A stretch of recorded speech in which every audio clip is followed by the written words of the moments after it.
72 గంటల్లోనే ఫోన్లోని అద్భుతమైన జ్యోతిష్య పరిష్కారం చూపిస్తారు. నమ్మండి, నమ్మకపోండి, ఇది నిజం.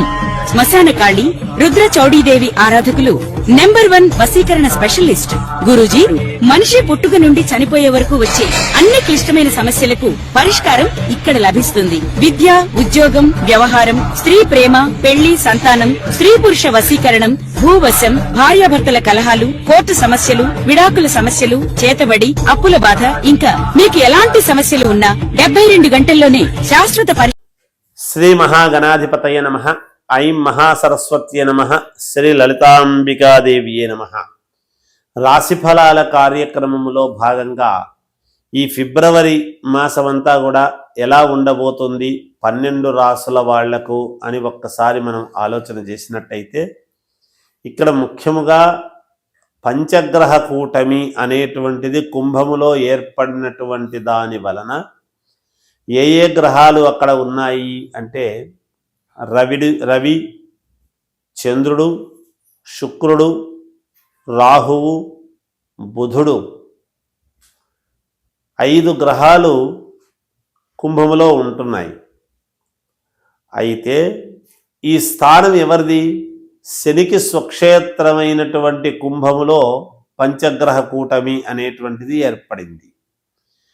మరి ఈ 5 గ్రహాల వలన ఏ ఏ రాసుల వాళ్లకు ఎటువంటి ఫలితాలు అందబోతూ ఉన్నాయి, ఎవరికి మిశ్రమ ఫలితాలు ఉన్నాయి, ఎవరెవరికి యోగం నడుస్తుంది, ఎవరికి బాగుంది అనేటువంటిది ఇప్పుడు మనం తెలుసుకోబోతున్నాము.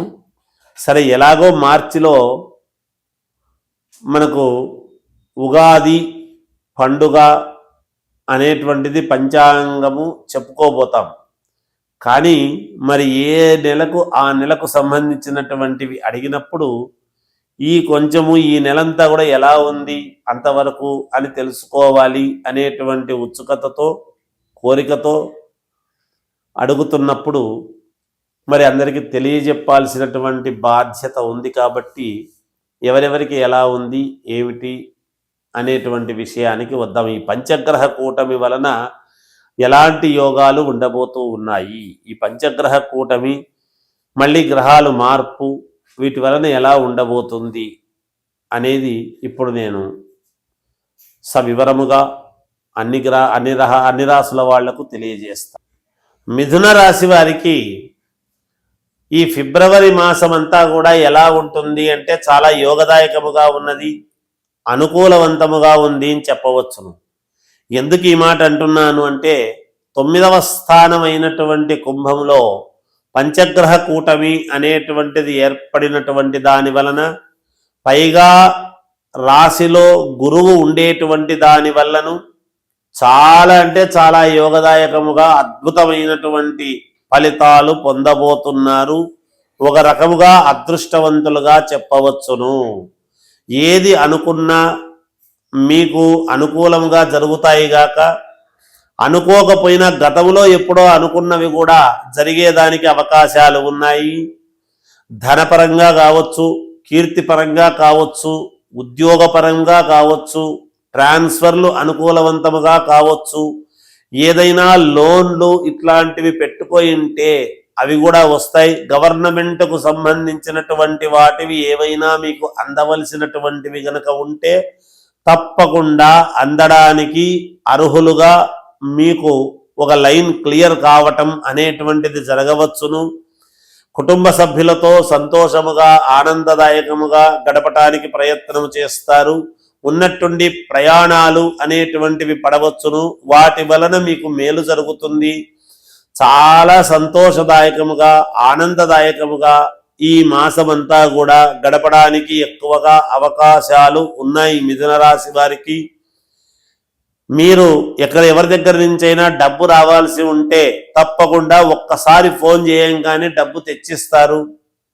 నేను తీసుకున్నదిగో ఆలస్యం అయింది అని మీరు ఒకవేళ మర్చిపోయి ఉంటే కూడా వెతుక్కొని తెచ్చిచ్చేటువంటి పరిస్థితులు కనపడుతూ ఉన్నాయి. భార్యాభర్తల యొక్క అన్యోన్యత అనేటువంటిది పెరుగుతుంది. ఒకవేళ ఎవరైనా దూరముగా ఉండి భార్యాభర్తలు మాట్లాడుకోకుండా ఉండేటువంటి వాళ్ళు ఉంటే కూడా ఈ మాసములో అనుకూలవంతముగా మళ్ళీ ఒకరినొకరు దగ్గర అయ్యేటువంటి పరిస్థితులు కనపడుతూ ఉన్నాయి. వివాహము కావాలి అనుకునేటువంటి వాళ్ళు ప్రయత్నాలు చేయండి, తప్పకుండా సఫలీకృతులవుతారు. కొత్తగా ఉద్యోగాలు కావాలనుకునేటువంటి వాళ్ళు ప్రయత్నం చేయండి. అలాగే ఏదైనా ఒక మంచి అనుకూలమైనటువంటి నిర్ణయం, వ్యాపారాలు చేయాలి అనుకున్నా, ఏదైనా భాగస్వామ్యముగా ఎవరితోనైనా కలవాలి అనుకున్నా, లేదా ఆర్థికమైనటువంటి సత్సంబంధమైనటువంటి ప్రణాళికలు ఏదైనా ఉన్నతమైనటువంటి దిశకు వెళ్ళాలి అనేటువంటి ఇది ఆలోచనలు చేసినా అవన్నీ కూడా మీకు సఫలీకృతముగా ఏర్పడతాయి గాక, మీకు ఖచ్చితముగా మీకు అనుకూలవంతముగానే జరుగుతాయి అని చెప్పడము నా ఉద్దేశ్యము. ఇక విద్యార్థులు శ్రద్ధగా చదవండి, తప్పకుండా మంచి క్లాసులో పాస్ అవుతారు. ఇంట్లో ఎవరికైనా పెద్దవాళ్లకు అనారోగ్యము అనేటువంటిది ఉంటే అది పోతుంది, ఆరోగ్యవంతులుగా ఉంటారు గాక. ఈ మాసంలో కలిసిమెలిసి బంధువుల యొక్క రాక పోకలు అవన్నీ కూడా ఉంటాయి. ఆ రాకపోకల వలన కొంత ఖర్చు అవుతుంది, అయినా సంతోషముగా ఉంటుంది. ఎన్నడూ మాట్లాడని వాళ్ళు కూడా మాట్లాడేటువంటి పరిస్థితులు కనపడుతూ ఉన్నాయి. కాబట్టి చాలా యోగదాయకముగా ఉన్నది మిథున రాశి వాళ్లకు. సంతానము వలన కీర్తి ప్రతిష్టలు, ఇంట్లో శుభకార్యాలు చేయడానికి కావాల్సినటువంటి ప్రయత్నాలు చేస్తారు. ఇంట్లో వాళ్లకు ఉద్యోగాలు వచ్చి సంతోషముగా కుటుంబం అంతా కూడా ఆనందదాయకముగా ఉంటుంది. అలా దేవాలయాలకు వెళ్ళటము కానీ, క్షేత్రాలకు వెళ్ళడము కానీ, లేదా ధార్మికమైనటువంటి కార్యక్రమాలలో పాల్గొనడము లాంటివి చేస్తారు గాక. ఏది ఏమైనా మీ వ్యక్తిగతమైనటువంటి జాతకాలను ఏ లగ్నంలో పుట్టారు అనేటువంటిది చాలా ముఖ్యం. అది చూసుకోండి, మీకు కావలసినటువంటి వాళ్ళ దగ్గర అడిగి తెలుసుకోండి, మేలు జరుగుతుంది. జయోస్తు.